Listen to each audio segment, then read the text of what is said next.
Hello, everyone. Floyd Zuber here to talk about Virginia's Governor Bumpkin and his pursuit to whitewash black history in the public school system. You can take that both literally and figuratively. The way he's doing it is by removing and changing words, sentences, and paragraphs to alter the facts of the misery and torture inflicted on enslaved Africans on the white plantations.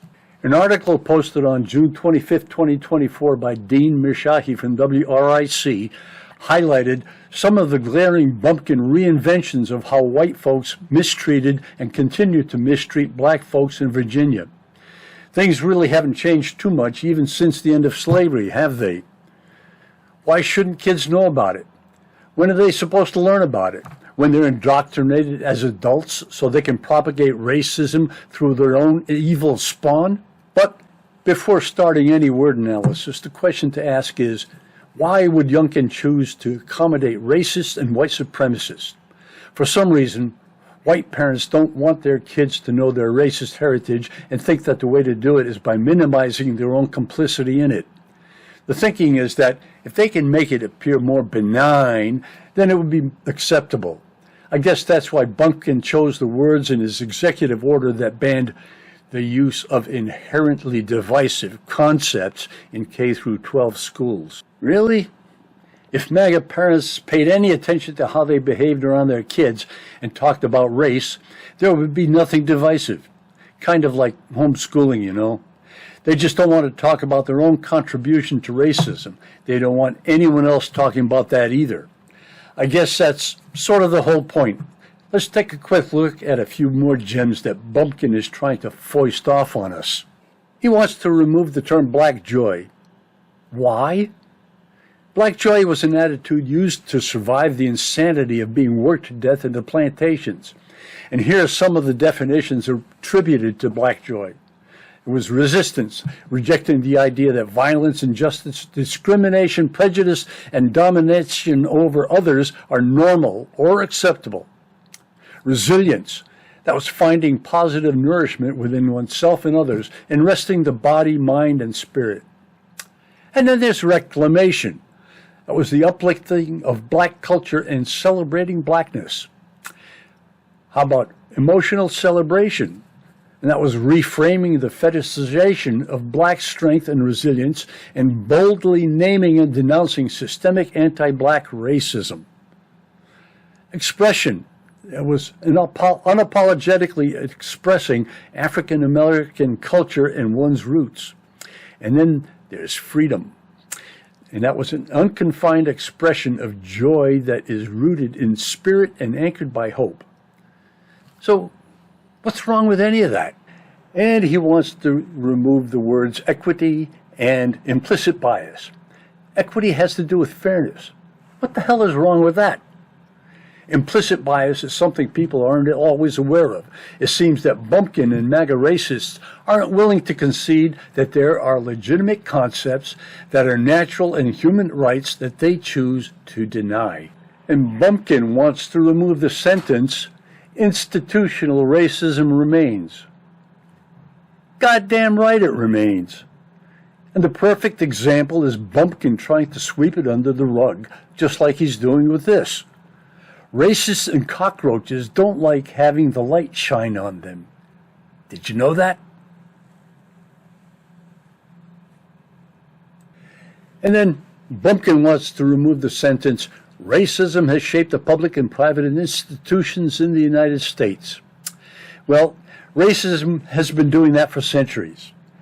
Think about the plantations and the first African slaves brought into Virginia in 1619. The only thing that's changed is that the Constitution has been amended and laws have been passed, only to be ignored. And he wants to replace the words rise of racism, institutional racism, white supremacy with a bunch of mealy-mouthed euphemisms like discriminatory practices, racial violence. Bumpkin says there can't be racism in Virginia if we change the words. On a section about economic disparity and privilege, Bumpkin wants a whole paragraph removed. because it makes white folks look really bad. So let's look at the pieces. Okay? You know, there's a big difference between having laws in place and enforcing them. That sounds very much like a MAGA thing. The privileged folks, they don't get it, and they don't want to. Too many don't really understand how privilege works, but they're more than willing to maintain it for themselves. Yeah, this is the way privilege manifests itself, regardless of category. The privileged are clueless about it and don't want it brought to their attention. Not now, not ever. No how, no way. And blacks have certainly been marginalized since landing in Virginia in 1619. Marginalized? Did I say marginalized? They were worked to death, starved, beaten, tortured, raped, and murdered with atrocious imagination. Marginalized? Yeah, that too. Okay, take a look at this sentence. And Bumpkin wanted to change it to, state legislatures in the South created restrictive laws for African Americans.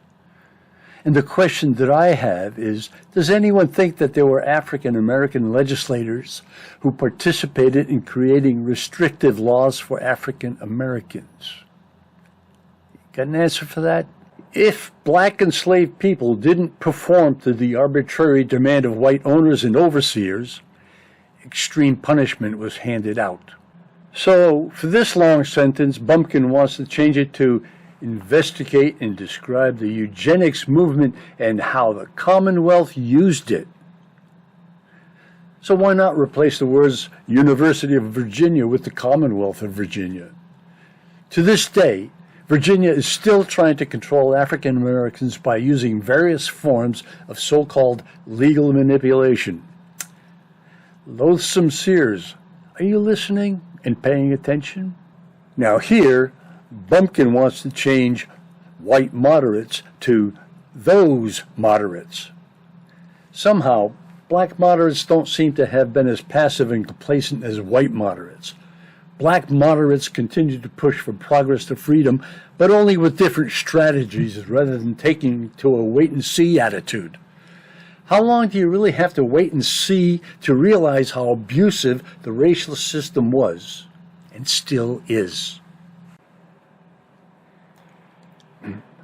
Now, this is a quote from the WRIC article, but unfortunately, Bumpkin and his racist colleagues are still pursuing updated versions of Jim Crow laws. After those get implemented, guess who's next? Anyone that's left. That's the rest of us. We, the people. We, the people. The real people. Now, this is still from the article, and if you don't know about Stasi, just Google it and find out. Stasi was the successor to the Gestapo in Germany. Snitch lines proliferated then in the same way that Bumpkin intended with his own version of snitch lines. If you don't know about Stasi, read some books about it before Bumpkin bans them. You know, there's nothing like Bumpkin pushing his agenda. He obviously wasn't looking for different points of view, especially if they were black, because that would defeat the purpose of changing black history. I think I got that right. Words really do matter. Bumpkin and the MAGAs are afraid to use the real meaning of words because they know that the base racists are afraid to have attention drawn to them while they undermine our democracy. Throughout all these deliberations, blacks were intentionally left out of the process. The only interest Bumpkin has is to protect all the white asses from visibility so they can chip away at our democracy without interruption. Yes, Virginia, there was slavery in the Commonwealth and throughout the South, even into the North. And it was brutal, and it was vicious, and it was relentless. And Bumpkin's policy of revising black history would go a long way to resurrecting those atrocities. Bumpkin prefers an uninformed electorate. That's why we need legislators who will support public education for real, not for the made-up shit that Republicans are pushing for. We need legislators to pass laws that are equitable across demographics. We need legislators who will listen to we the people, meaning all the people. We need legislators who know what that means and will perform accordingly. Those are the ones we have to elect. Okay, here's the link to the article. You can stop the video to make a copy of it so you can read it on your own anytime you want.